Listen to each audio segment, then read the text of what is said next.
Anteontem finalmente foi lançada a demo de Resident Evil 4, uma demo muito efetiva e impressionante. Mas aí eu comecei a me pensar, o que exatamente faz uma boa demo? Obviamente não há nenhuma regra de como uma demo deve ser feita. Esse vídeo é baseado apenas em observações, porque existem casos e casos. No geral, a parte mais importante para uma demo é que ela atrai a atenção dos jogadores. Porém, existem muitas formas de você fazer isso. E às vezes, por mais que atrair a atenção seja o objetivo óbvio, alguns jogos falham miseravelmente. Bora falar um pouco mais sobre isso. Demos são uma coisa um pouco complicada. Os dados da Valve mostram que jogos indies na Steam com demo vendem mais do que jogos sem demo. Agora, outras pesquisas um pouco mais antigas mostram que na plataforma do Xbox 360, jogos com trailers e sem demos vendiam quase o dobro de jogos que tinham trailer e demo. Existem muitas variáveis dentro das demos que podem acabar com o desenvolvedor, ou impulsionar o jogo. Imagine um jogo ótimo, mas com uma demo tenebrosa de ruim. Imagine um jogo ruim com uma demo muito boa.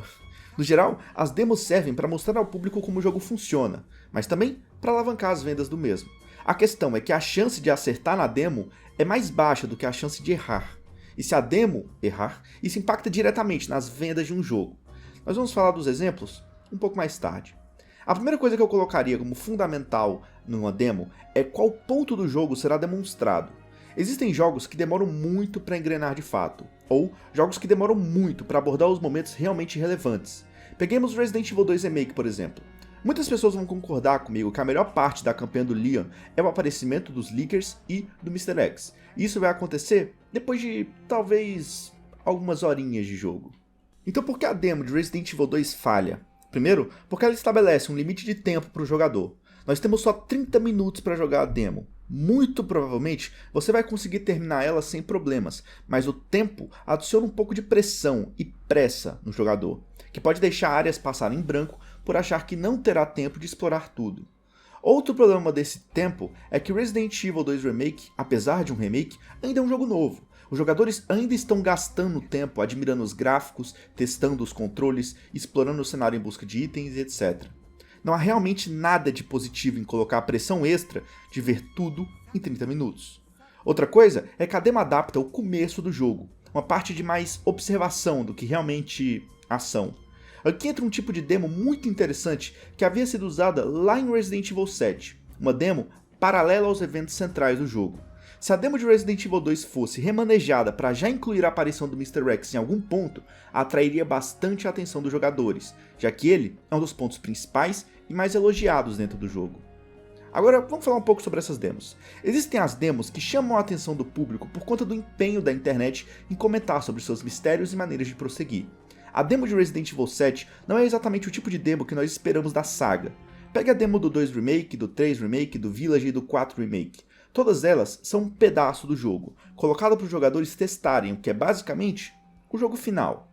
Mas com Resident Evil 7 não funcionou assim.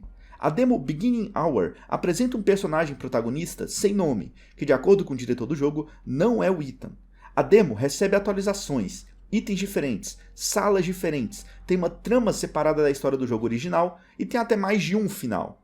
O que talvez tenha motivado a Capcom a adotar essa abordagem foi a apresentação de PT. Mesmo sem nenhum lançamento oficial, PT conseguiu estabelecer um padrão para jogos de terror do tipo. A demo de Resident Evil 7 estabelece bem a atmosfera do jogo, apesar de que existem elementos que são fortemente alterados no jogo final. Por exemplo, nessa demo demora para você poder pegar uma arma, o que é interessante, porém no jogo final armas não são exatamente um problema, muito menos munição. PT e a demo de Resident Evil 7 funcionam porque geram dúvidas no jogador, instigam o público a comentar cada vez mais sobre ela e sobre o que ela esconde. Outra maneira de atrair os jogadores é permitindo com que eles possam transportar certas recompensas dentro da demo para o jogo real. Em Forza Horizon 3, por exemplo, se você jogar a demo e comprar o jogo, você ganha um carro grátis. Obviamente não é o único de Forza, Dead Rising 2 também dá uma recompensa ao jogador que comprar o jogo depois de jogar a demo. Outra forma, talvez ainda mais simples, é como o Dragon Quest faz. Ele simplesmente libera as primeiras horas de jogo. Quem gostar, compra. Quem não gostar, foda-se. São mais de 6 horas de gameplay do jogo completo, sem nenhuma limitação. E no fim você decide se você quer comprar ou não. É uma estratégia muito semelhante à forma como o público consome demos dos jogos da EA através do EA Access, com 10 horas grátis disponíveis por conta que assinou o serviço. Perceba que existem inúmeras formas de você atrair o público. Você pode oferecer algo no jogo real, que só é conquistado caso você jogue a demo. Você pode liberar o jogo completo e sem nenhuma restrição durante algumas horas. Você pode fazer uma trama completamente paralela da história do jogo original. Muitas e muitas e muitas formas. Agora, perceba que além de mostrar ao jogador o que o jogo pode oferecer, a demo também serve para vender. Porém, contudo, todavia, nem sempre dá certo. O problema das demos para os desenvolvedores é basicamente quando você tem um bom jogo, porém você faz uma péssima demo. E aí nós podemos usar como exemplo Spec Ops The Line. Eu já fiz um vídeo rápido sobre o jogo e, mecanicamente, ele é um jogo bem comum de tiro. Você anda, você atira, você corre, não tem nada de muito especial nele. A questão do jogo é mais sobre sua mensagem, que fica mais clara quanto mais tempo você passa jogando. O problema é que a demo de um jogo assim é naturalmente difícil de criar.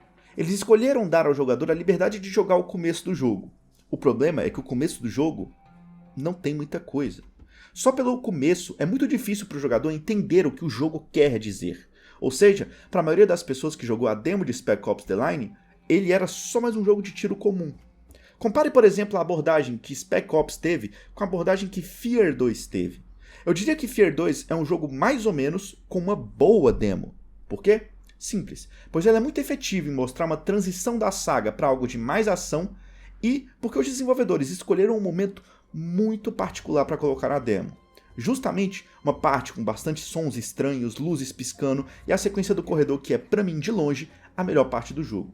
Quem jogou essa demo na época pode ter se sentido um pouco enganado, já que o tom do jogo final não era realmente como mostrado na demo. Fear 2 para mim é um jogo que vive de lampejos. Eu não joguei a demo, talvez se eu tivesse feito isso, o jogo seria ainda mais decepcionante. Mas não dá para negar que a parte que eles escolheram para adaptar na demo foi muito acertada. Hoje em dia existe uma forma mais padrão de os desenvolvedores demonstrarem um jogo. Geralmente uma fase beta aberta ao público. Ou então apostando na disseminação do jogo por youtubers e streamers que recebem antes para gravarem vídeos de suas impressões. Qual é exatamente a forma correta de atrair os jogadores? Impossível dizer. Mas as boas demos são como os bons jogos, geram discussão, não passam despercebidos. E pra você, quais são as melhores demos que você já jogou? E as piores? Deixe aí nos comentários.